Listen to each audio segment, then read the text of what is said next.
Hello guys, welcome back to my channel stitches by Shagufta. आज मैं यहाँ पर आप लोगों को सिखाऊंगी किस तरीके से बच्चों के लिए रफल स्लीव्स बनाई जाती है। देखिए कितनी प्यारी स्लीव्स बनी हुई है मेरी। इसके लिए मैंने 4 फोल्ड कर कर अपना फैब्रिक रखा हुआ है, जिसकी लेंथ मैंने 10 इंच एंड वाइड मैंने 8 इंच ली हुई है। अब हम ओपन साइड से इसके 2.5 इंच का मार्क कर कर उसे ऊपर से गोल कर लेंगे एंड हम लोग नीचे की इसकी चौड़ाई जो है बराबर रखेंगे, क्योंकि हम लोगों को इलास्टिक स्लीव बनानी है इसलिए। तो हम लोग अब यहाँ पर हम लोग इसकी इलास्टिक लेंगे। मैंने इलास्टिक की लेंथ जो है 8 इंच ली हुई है, क्योंकि हम लोग 3 से 4 साल की बच्ची के लिए ये स्लीव्स डिज़ाइन कर रहे हैं। तो हम लोग अब इसके दोनों कॉर्नर से 1 इंच ऊपर रख कर इलास्टिक के दोनों साइडों पर इलास्टिक को हल्का सा जोड़ लेंगे। चाहे आप सिलाई मशीन की हेल्प से कर सकती हैं या फिर आप सुई धागे से उसे उसके साइडों पर उसे अटैच कर दीजिए इलास्टिक को। एंड देन इलास्टिक जब हम लोगों की दोनों तरफ से अटैच हो जाएगी तो फिर ये हटेगी नहीं और हम लोगों को सिलाई करने में आसानी रहेगी।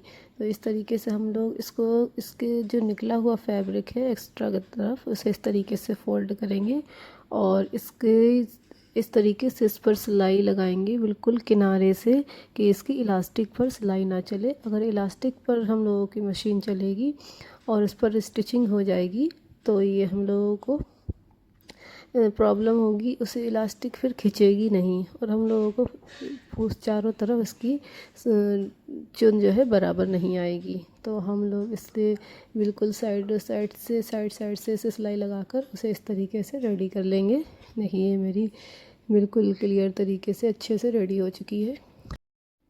अब क्योंकि हम लोग इसे अपने बच्चे की फ़्रॉक के अटैच भी करना है, तो इससे हम लोगों ने पफ स्लीव भी बनाई हुई थी, उसके लिए हम लोगों को ऊपर से प्लेट्स देना पड़ेंगी। इसलिए हम लोग इसे रखकर बराबर सेट करेंगे किस तरीके से हमें इसमें प्लेट्स देना है।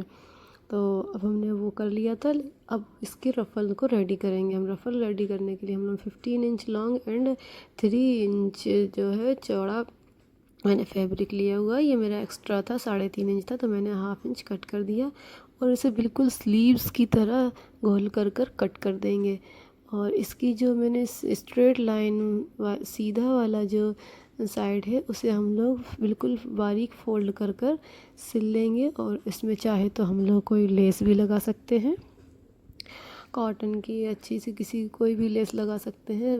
बारीक सिलने के बाद हम इसमें लेस लगा लेंगे। मैंने अभी यहाँ पर शो नहीं किया है, लगाया नहीं है, लेकिन मैंने अपने लास्ट में से लेस को लगा दिया था, तो मैंने उसके दोनों तरफ सिलाई कर ली। अब हम लोग यहाँ मुड्ढे की दोनों स्लीव्स पर बड़ी सिलाई लगा लेंगे, क्योंकि हम लोग इसमें धागे वाली प्लेट्स देंगे।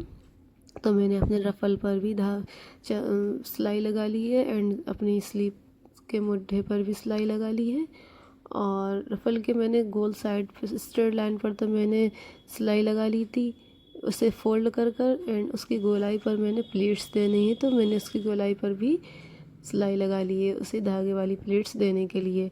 यहाँ पर मैं धागा खींचती जा रही हूँ हल्का हल्का और इसकी प्लेट्स जो है सारी बीच में कर दी है। और इसके रफ़ल पे भी मैंने ऊपर सिलाई लगा ली थी, तो इसके एक धागे को मैं हल्का हल्का से खींचूंगी और सारी प्लेट्स को जो है बराबर कर लूँगी स्लीव्स के बराबर रखने के लिए। अब हम उसको रफ़ल को अपने स्लीव्स के ऊपर रख कर उसे दोनों को अटैच कर लेंगे। अभी हम लोग इसकी फ़्रॉक में अटैच नहीं करेंगे, अभी रफ़ल को स्लीव्स के साथ अटैच करेंगे, जिससे हम लोगों को फ़्रॉक में लगाने में इसमें आसानी हो, अलग अलग से ना लगानी पड़े, उसमें प्रॉब्लम होती है। तो अब हम लोग इसे बराबर रख कर 2-2 इंच छोड़कर, रफ़ल को थोड़ा सा छोटा बनाया जाता है वो अलग से दिखे, 2-2 इंच छोड़कर हम लोगों ने इस तरीके से इसे अटैच कर लिया है। और अब इसी के अकॉर्डिंग मैंने इसे अपनी फ़्रॉक में, बच्ची की फ़्रॉक में अटैच कर दिया। देखिए कितनी खूबसूरत मेरी ये स्लीव्स बनकर रेडी हुई है। आप भी ट्राई कीजिएगा, आपको भी बहुत अच्छी आएगी। ये मैंने 3 से 4 साल की बच्ची के लिए ट्राई किया था। Thank you guys, thank you.